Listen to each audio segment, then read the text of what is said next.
everybody. Welcome to Digging Deeper Jazz. I'm Jeff Antoniuk. Welcome to the lesson this week. So I want to get into tritone substitutes. And somehow we've gotten up to like the 150 something video.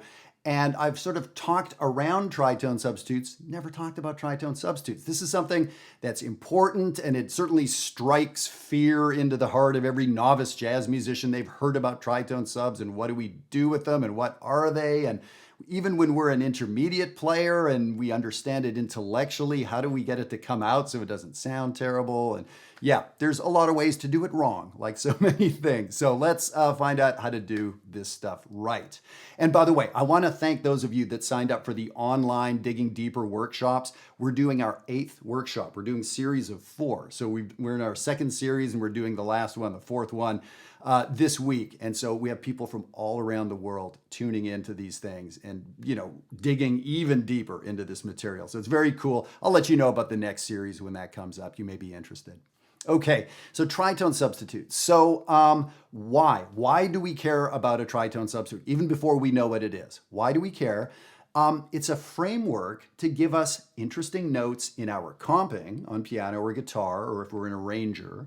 So it gives us interesting notes harmonically or melodically. So when we're playing a solo, if you're a singer, if you're a piccolo player, if you're a bass player, in your solo, in your bass line, you can change things up. So this gives us a framework for understanding how to get some really interesting sounds into our playing.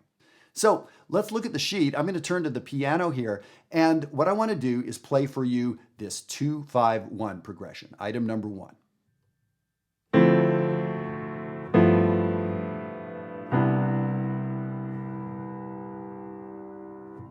So that's the most standard jazz progression there is. And what we're going to do is be talking about the 5 chord, the dominant chord today. That's our context for tritone substitutes. 2-5-1 progression. So there it is. That's the standard progression. And now here's the thing. Here's what I want you to know about why a 5-1. Who said 5-1? And so what it is what you see in the second half of example 1. The B and the F, how they resolve. This is what makes a 5-1 a 5-1. The 3rd and the 7th of that 5 chord.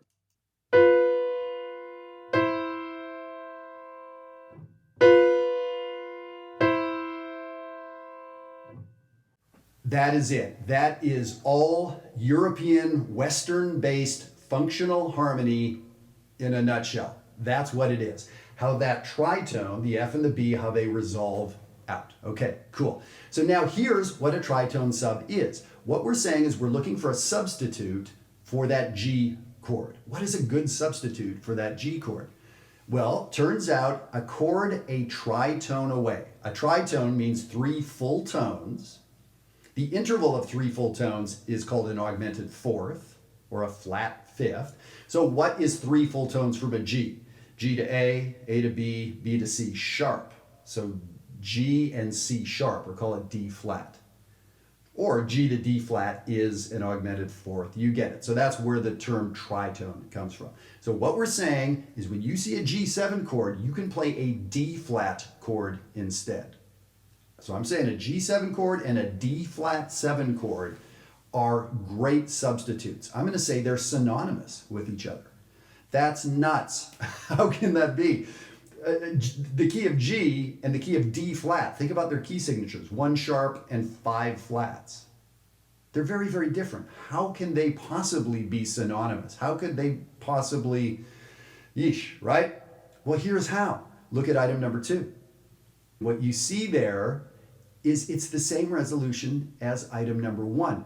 The 7th of the G chord, that F, is the 3rd of the D flat chord. Interesting. The 3rd of the G7, the B natural, is the flat 7 of the D flat. So it turns out that we get this sound. That was a G7 to C. And check this out.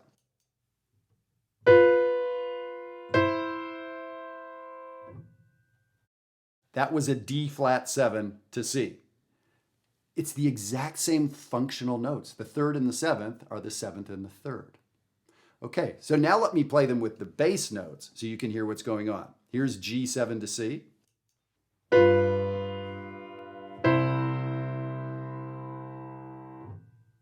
And here is the D flat 7 to C.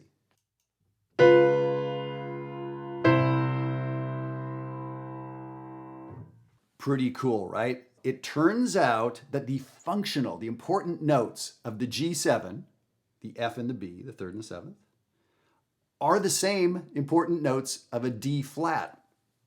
The same two pitches, they just serve as, the opposite, 3rd and 7th. So wow, that's amazing. So let me play for you the 2-5-1 progression from the first example. Then I'm going to play for you the progression with the flat 2 chord, the tritone substitute with the D flat. Here's the two of them back to back.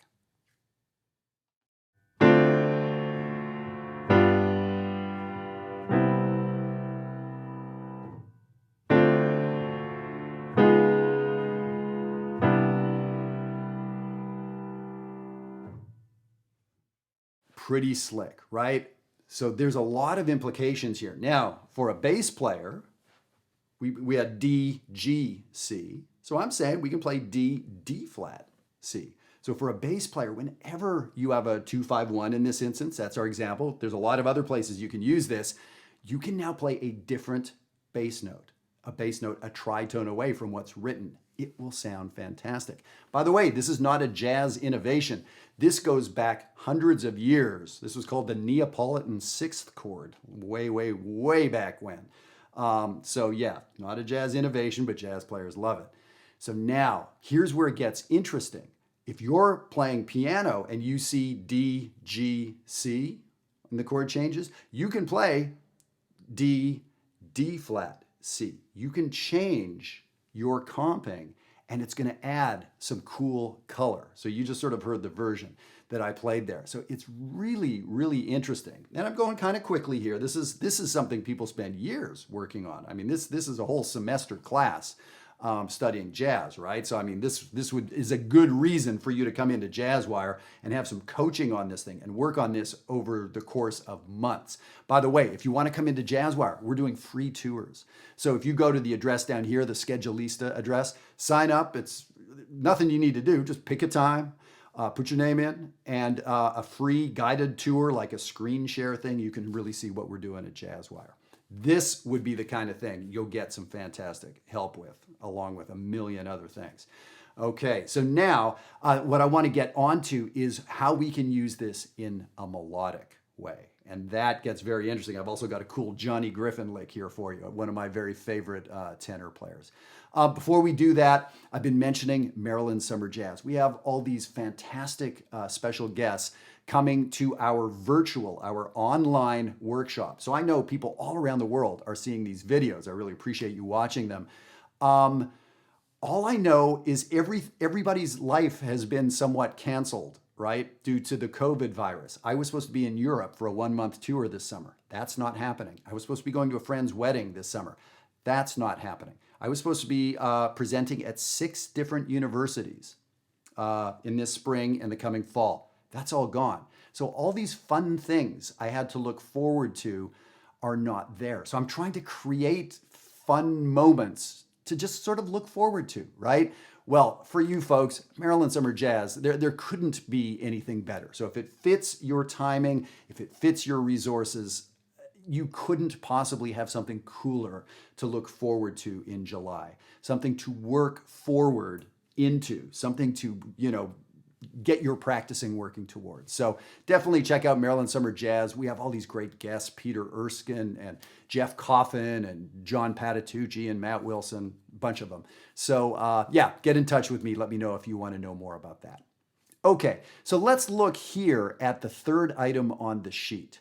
And so what you see is a 2-5-1 progression. The chords say D, G, C. But what I'm going to do is play a melody that uses the tritone sub. So I'm thinking D, D flat, C. Check it out.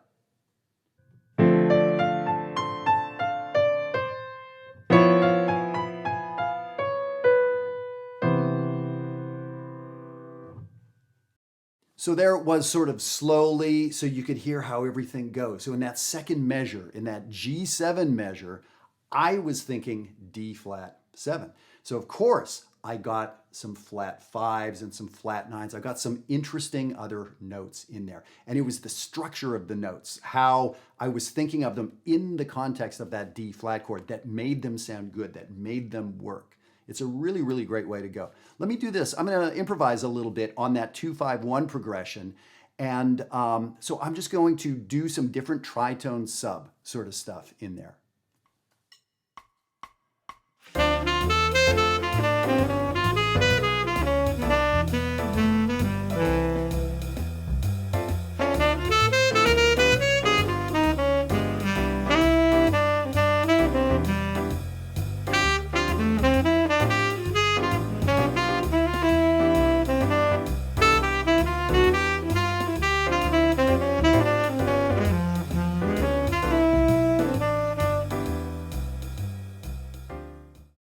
All right, so every time that G7 came by, I was thinking D flat 7. I didn't think G at all. And here's the thing, I wasn't thinking a particular scale. I know a lot of us went to the place of what scale should it be? What scale do I use for a tritone sub? I don't want you to go there. What I did, I think almost without exception, in each of those measures that went by, I played a D flat triad, literally 3 notes. That was the vast majority of what I did. Every once in a while, I added the flat 7, the D flat 7 that you see in example 3. So what I'm saying is the strongest sound is the simple triad. So check out example number 4. Here's a fantastic 2-5 lick for you from a Johnny Griffin solo. I think it might be, it's with Thelonious Monk, I think it might be live at the 5 spot or something like that over the song Evidence. Check this out.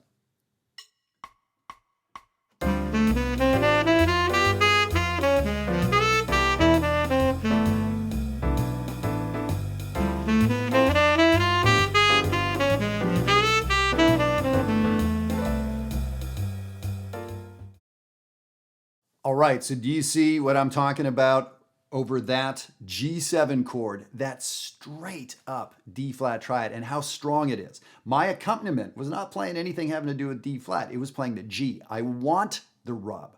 I don't really want the piano player to join me on that. They can, and that changes the music behind me too. But one of the reasons we do a tritone substitute is to be against what's going on. When we are against, we're creating tension. Tension is the reason we're doing this, right? We're looking for tension, which we have to have in all art. So this is a framework for playing some notes that might be a little questionable and having them be fantastic and having them really make sense. So I hope this gets you sort of understanding. I bet it's going to fill in a lot of holes for a lot of people. We've got some knowledge about tritone subs, but don't know how to proceed.